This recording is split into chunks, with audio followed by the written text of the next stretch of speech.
Hello बच्चों, और question is here, which of the following sugar can not be hydrolysed further to yield simple sugar. देखिए कौन सी sugar हमारी hydrolyse नहीं हो सकती। मोनोसैकेराइड जो हमारे पास में सबसे सिंपलेस्ट शुगर होती है।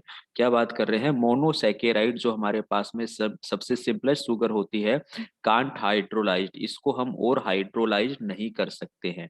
अब एक एक करके हम एग्जाम्पल देखते हैं।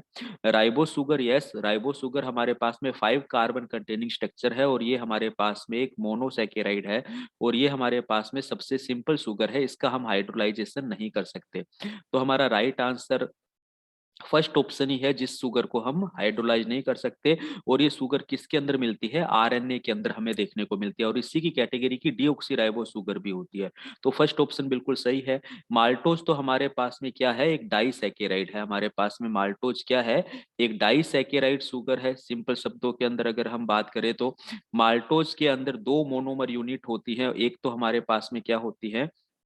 ग्लूकोज होती हैं और दूसरी भी हमारे पास में ग्लूकोज होती है। ग्लूकोज के दो मॉलिक्यूल हमारे मिलकर क्या बनाते हैं? माल्टोज। यानी कि माल्टोज का अगर हाइड्रोलाइज्ड करेंगे तो हमें ग्लूकोज की यूनिट मिलेगी।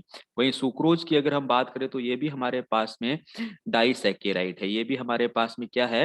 डाइसैकेराइड है। सुक्रोज की अगर हम यहाँ पे बात करें तो ये जो हमारा सुक्रोज होता है, ये हमारा ग्लूकोज प्लस फ्रुक्टोज से मिलकर बनता है। यानी कि सुक्रोज के हाइड्रोलाइज पर हमें ग्लूकोज एंड फ्रुक्टोज मिलते हैं। लैक्टोज जिसे हम मिल्क शुगर कहते हैं, ये भी हमारे पास में क्या है?